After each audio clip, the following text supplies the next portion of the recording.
Assalamualaikum warahmatullahi wabarakatuh. Oke teman-teman, semangat pagi. Kita lanjutkan untuk bahas beberapa pertanyaan. Masih ada sisa sedikit, jadi sekalian aja kita selesaiin supaya nggak ada utang lagi ya. Ada dari Kak Khaira Asmaz Zahra. Aduh, susah-susah namanya ya sekarang ya. Analisa SCCO dan MDKI Bang. SCCO ini itu belum masuk ke list saham saya ya. Kita coba lihat Supreme Kabel Manufacturing dan Commerce. Ini bergerak di produsen kabel ya. Produknya meliputi kabel telekomunikasi, listrik, kabel enamel dan seterusnya ya. Perusahaan memulai produksi sejak 1972. Oke. Ini listing date-nya 82. Wah, ini sudah lama sekali nih perusahaan, udah kawakan banget. Kemudian dividennya 3%, 5%, 2%, 2%, 1%, 3%. Dividennya rutin, tapi secara persentase yieldnya masih di bawah 5%. Nah, itulah kenapa ini belum masuk salah satu saham incaran saya. Kayaknya belum pernah di atas 10 ya. Iya. Belum pernah di atas 7 malahan. Yang paling tinggi ini 5% di 2019. Oke. Nah, kalau lihat dari grafik harga, ini sudah di atas. Mungkin karena performanya lumayan ini. Jadi kalau dilihat dari performa ini, annualized-nya kan sampai 444 ya. Taruhlah ini konsisten dengan payout rasio 27%. Kita coba hitung pakai kalkulator aja karena nggak masuk di dalam list. 444 kali 0,27 artinya 119. 119 kalau di harga sekarang 2290, oke, dibagi 2290 ketemunya 5,2%. Jadi yieldnya masih 5,2%. Itu masih lebih rendah dibandingkan dengan PBSA ya. PBSA harga sekarang sudah tinggi sekali. Itu kemarin yang saya sampaikan di review hari kemarin, itu masih punya potensi yield sekitar 6%. Jadi ini masih lebih mahal daripada PBSA yang sudah naik setinggi itu. Kalau disuruh milih, tentu rekomendasinya akan ke PBSA. Itu untuk SCCO. Kemudian MDKI Bang. Nah, ini MDKI masuk di list saya. MDKI masuk, ini annualized-nya 14 atau 13. Kondisinya MDKI itu harga terakhir 158 ya. Ini di 6,6%. Jadi yield dividend payout rasionya itu di 80%. Nah, kalau EPS-nya 13 tadi, itu potensinya dia bagi dividen sekitar 10%. Ini masih lebih murah daripada SCCO tadi ya untuk MDKI. Nah, kita lanjutkan. MDKI udah. Bang, tolong review CK. Nah, CK sudah juga ya. CK sudah update laporan keuangan ke selanjutnya. Ini ada 413 ya, CK. Wilmara Cahaya Indonesia atau CK. Laporan keuangan kedua ini kuartal 2 41 EPS-nya. Dan ini 413 itu adalah annualized-nya. Jadi kita masukkan sekitar 413 dengan payout rasio sekitar 26% ya, 27, 38, 26, ambil 27 lah ya, 27%. Itu sekitar 4,2% untuk CK. CK ini masih lebih mahal dibandingkan MDKI dan SKRN. Ini karena ada yang tanya juga terkait dengan SKRN, makanya sekalian saya siapin di sini ya. Nah, ini dia. Mas, SKRN belum ada ya laporan keuangannya. Ini udah. Jadi SKRN itu sudah, karena sudah lama sebenarnya laporan keuangan juga sudah rilis. Sekalian aja saya bahasnya langsung di sini ya. Jadi tidak perlu dilihat buka-buka laporan keuangannya SKRN. Super Crane Mitra Utama. Ini harganya posisi sideways, tapi sideways-nya agak di atas sedikit. Laporan kuartal 2 sudah rilis dan kondisinya EPS kuartal 2 itu memang lebih tinggi daripada kuartal 2 2024, tapi lebih rendah daripada kuartal 1 2025. Jadi turun posisinya. Dan ini memang menjadi kebiasaannya mereka. Kuartal 1 itu selalu lebih tinggi daripada kuartal 2. Nah, kita tuh ketika nge-review kita juga perlu tahu pola-polanya mereka ya. Karena laporan keuangan itu reviewnya biasanya berdasarkan periode sebelumnya, bukan hanya saja berdasarkan kuartal sebelumnya. Atau periode sebelumnya biasanya pembandingnya adalah 24 dibandingkan 25. Jadi apa yang terjadi di kuartal 1 25 dibandingkan dengan kuartal 1 2024. Kalau ini lebih baik, maka ada kemungkinan nanti kuartal 2-nya juga bisa lebih baik. Kalau kuartal 2 itu lebih baik daripada kuartal 2 2024, maka kuartal 3 bisa jadi kemungkinan juga lebih baik daripada kuartal 3 2024. Gitu seterusnya sampai closing tahunan. Sehingga closing tahunan, kalau tahunannya ini 30, bisa jadi annualize-nya 2025 itu bisa ke 36. Artinya naik ini bisa sampai 20% nih, 6 poin ya. 6 dibagi 30 itu sekitar 20%. Nah, untuk SKRN kondisinya memang naik ya. Dengan kondisi yang naik ini, annualized 36, trailing 12 month itu 34. Kita masukkan di yang paling kecil aja 34 dengan payout rasio 90%. Karena tahun kemarin itu sempat 283%, jadi ini enggak saya pakai. Saya pakai 90% saja. Maksudnya 90% itu adalah 100% dari profitnya mereka.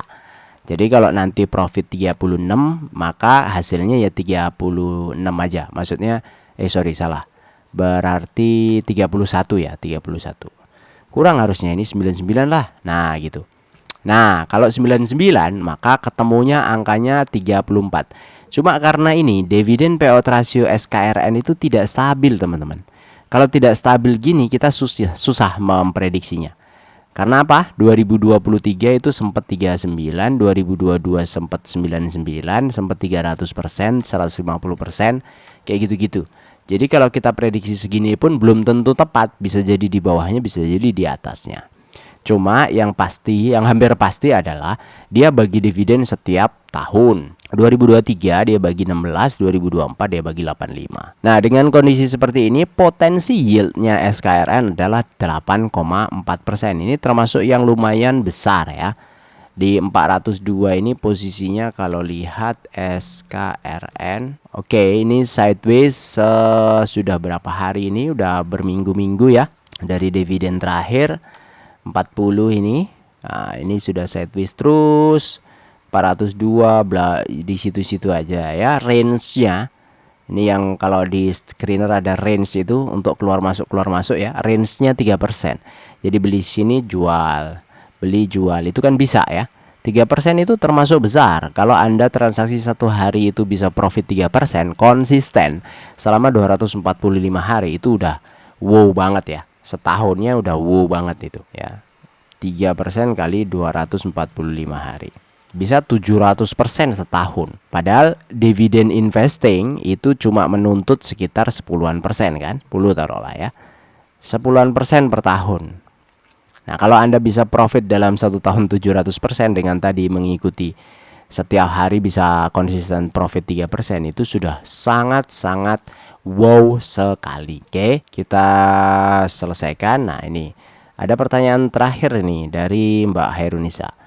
Mas, kok fundamental LPPF aneh ya? Pernya trailing 12 month itu 4,4. Kemudian PBV-nya 9,57, bisa dijelaskan? Sebenarnya nggak aneh LPPF itu. Perusahaan-perusahaan yang rutin bagi dividen dan dia posisinya itu ngabisin cashnya, rata-rata PE-nya itu lebih rendah daripada book value-nya. Kenapa seperti itu? Karena di financial itu catatan asetnya mereka itu biasanya lebih kecil ya. Bentar ya, nah ini misalnya ya. Ini kalau dilihat di balance sheet. Nah ini aset lancar itu 1,2 T. Kemudian aset tidak lancar 3,8 T. Artinya 5,14 T. Sedangkan liabilitasnya adalah 815T. Jadi antara aset dan liabilitas itu mirip-mirip ya, mirip-mirip. Nah, ini rumus PBV ya.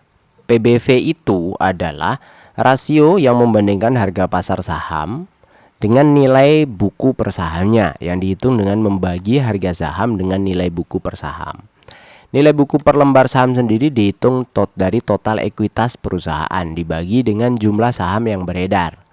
Langkah-langkah menghitungnya, hitung nilai buku per saham, yaitu rumusnya nilai ekuitas dibagi jumlah saham beredar. Ekuitas itu adalah total aset perusahaan dikurangi total kewajiban, ya. Total aset dikurangi total kewajiban. Total aset dikurangi total kewajiban. Jadi ya kecil, ya, kecil. Saham beredarnya ini ya 2 billion. Dan price to book value-nya ini posisinya besar-besar. Nah, kenapa saya sebenarnya tidak mengkhawatirkan yang seperti ini? Karena pegangannya kita itu di saham-saham yang seperti ini itu selama life-nya perusahaan aja. Isu terkait LPPF itu sudah muncul sejak COVID. Sejak COVID itu sudah sangat santer sekali bahwa LPPF ini itu struggle ya, berjuang keras sejak ini 2020 ya. Tapi manajemennya mereka sejak 2020 sampai hari ini itu bisa membuktikan bahwa mereka itu masih bisa membagikan dividen, masih bisa bertahan.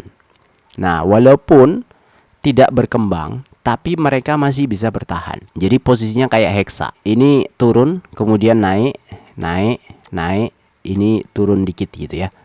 Tapi dari naiknya ini, posisi labanya itu mereka masih bisa konsisten jaga. Nah, untuk investor jangka menengah ini sebenarnya yang kita butuhkan. Memang kita nggak akan untuk tipe-tipe perusahaan seperti LPPF ini tidak direkomendasikan untuk beli kemudian ditinggal. Nggak bisa, harus dipantau terus untuk LPPF ya. Pantau terus. Kenapa? Karena sangat sensitif sekali dia. Punya penghasilan ya. Terus punya perkembangan juga sensitif sekali. Nutup toko gitu kan. Profitnya dari menjual toko yang lama ya, kemudian stok-stok yang lama diobral dan seterusnya, bisa dari situ. Dapat cashnya juga bisa dari situ. Artinya suatu saat pasti akan berhenti ya hal seperti itu. Makanya harus kita pantau terus. Nggak bisa kita beli habis itu kita tinggalin, nggak bisa. Nah, dengan kondisi yang seperti itu, di LPPF ini rasio keuangannya jadi ya begitu. PE itu kan price to earning ratio. Earning itu dari ini net income. Jadi PER-nya lebih rendah daripada PBV-nya. Dia nggak punya aset tapi earningnya bagus, seolah-olah begitu loh. Jadi asetnya kecil tapi earningnya bagus. Salah satu yang bikin asetnya kecil itu karena saldo labanya atau cashnya selalu dibagikan dalam bentuk dividen. Itu sama hampir mirip dengan Unilever ya, UNVR. Unilever itu hampir bagi dividen itu setiap tahun 90-an%, 100% selalu bagi dividen dia, punya dividen. Jadi PBV-nya biasanya tinggi. Mana ya PBV? Ini dia. PBV-nya 25, PE-nya 15 atau 21 lah. Jadi PBV-nya lebih tinggi daripada PER-nya. Artinya dia asetnya juga kecil, karena di dalam aset itu salah satunya adalah tadi cash ya. Ngelihatnya di balance sheet. Total aset lancar, total aset tidak lancar 16, kemudian total liabilitasnya 13.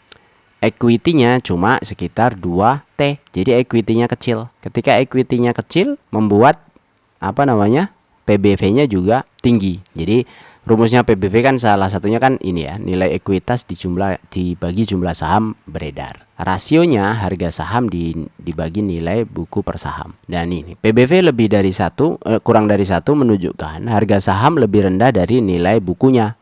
PBV lebih dari 1 menunjukkan bahwa harga saham lebih tinggi dari nilai bukunya gitu. Nilai buku itu dihitung dari tadi ekuitas. Dan kalau kita mau memiliki sebuah saham itu ada nilai-nilai itu. Kalau posisinya kita hold selamanya misalnya begitu ya. Kita memiliki saham itu bisa jadi misalnya 10% misalnya jadi pemegang saham yang besar. Tapi kalau kayak kita retail, kalau menurut saya retail itu lebih baik putaran cepat ya.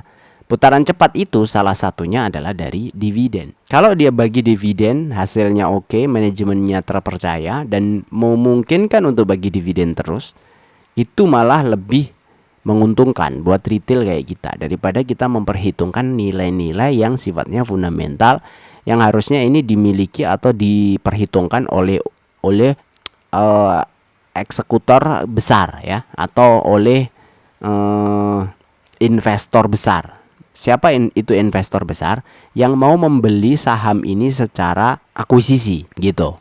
Misalnya ini ya, Unilever Indonesia Holding ini kan 85. Misalnya ada yang mau akuisisi 50% misalnya. Nah, baru tuh ngitung-ngitung PBV, ngitung-ngitung hasil, ngitung-ngitung projection, ngitung ya macam-macam yang dihitung. Mereka lebih ahli. Tapi kalau kayak saya yang investor retail kecil yang gampang pindah-pindah ini, saya lebih seneng uang cepat.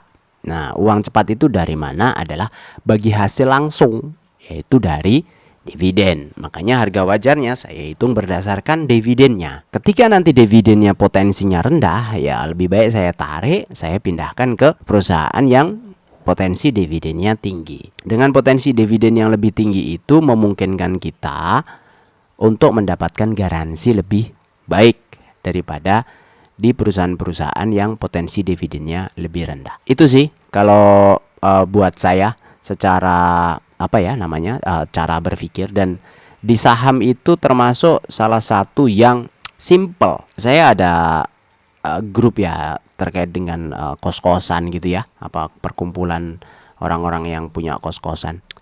Ini salah satu yang membuat bisnis real di Indonesia, atau utamanya bisnis kos-kosan ya, susah manage-nya. Satu, kita harus rajin bersihin. Oke lah kalau ada bibit misalnya, tapi paling tidak ada renov setiap tahun, ngecat ya. Kemudian lingkungan, kemudian kalau anak kosnya bandel, macam-macam tuh. Nah, itu kalau dihitung-hitung setahun bisa jadi nggak nyampe 10% dalam satu rumah. Misalnya rumah harga 500 juta. Setahun itu belum tentu kosan itu dapat 50 juta gitu. Kalau satu rumah tipe 90 isi 5 kamar, satu kamar misalnya 500 ribu kan cuma 2,5 juta sebulan. Kali 12 kan sekitar 25 tambah 5 berarti 30 juta kan? Nggak nyampe 50 juta. 30 juta itu belum dipotong listrik, air, belum dipotong lingkungan, belum dipotong kalau nggak penuh gitu. Udah gitu ada seperti ini nih, penyesuaian harga IPL ya. Iuran lingkungan ini kayak ya iuran-iuran ke pemerintah yang daerah gitu ya. Ini di Jakarta nih, bangunan non bisnis, rumah tinggal 380 per kafling. Kafling kosong 1000 per meter persegi. Harga IPL. Nah, ini udah tuh ditarikin terus tuh per kafling per bulan loh ini loh ya. Kelompok indekos 1 sampai 5 kamar 500 ribu. Nah, tuh. Berapa coba? Kalau misalnya 5 kamar, satu kamar misalnya 500 ribu, 2,5 juta. Kemudian IPL-nya sebulan 500 ribu. Oke lah, mungkin di Jakarta nggak ada kamar 500 ribu, sejuta lah. Artinya 5 juta, 5 juta dikasih 500 ribu udah berapa? 10%, 10% setiap transaksi, setiap bulan. Setiap bulan 10% berarti setahun berapa? Sama ding ya, 10% juga ya kalau setahun ya. Tapi in prinsip dia itu udah ditarikin amount dia, nggak ngomong 10%, amount. Mau isi satu kamar, mau isi 2 kamar, mau isi 5 kamar, tetap 500 ribu per bulan. Kalau punya 30 kamar, nih yang agak berat begini nih. Biasanya kalau kosan kamarnya banyak begini, justru malah nggak penuh. Tapi IPL-nya sudah harus bayar yang paling gede, karena dia kamarnya yang paling gede kan. Repot.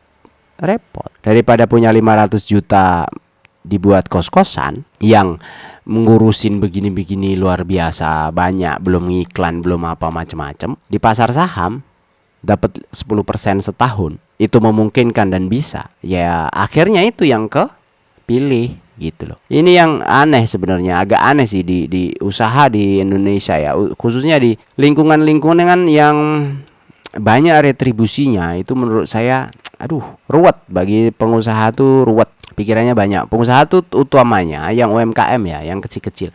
Kalau usaha-usaha udah gede itu paling tidak dia itu sudah agak punya suara lah gitu ya di pemerintahan, karena bargaining powernya mereka itu cukup tinggi ya. Tapi kalau usaha-usaha kayak UMKM yang masih menengah, kecil, kafe, resto, itu banyak pungli, banyak aduh macam-macam ya, itu serepot teman-teman, repot. Kalau Anda pernah membuka usaha, boleh tuh komen-komen ya di kolom komen, apa curhatan-curhatan ya, kondisinya seperti apa dari pengalaman teman-teman di dunia usaha. Saya kira itu untuk hari ini, moga-moga bermanfaat. Makasih ya doanya, saya sudah sembuh, alhamdulillah, tinggal suara saja untuk mengembalikan, sama masih agak bindeng-bindeng dikit ya, nggak apa-apa ini karena masih ada proses pemulihan. Semoga cepat ya, cepat sembuh, cepat pulih ya, cepat pulih seperti sedia kala suaranya. Terima kasih. Assalamualaikum warahmatullahi wabarakatuh.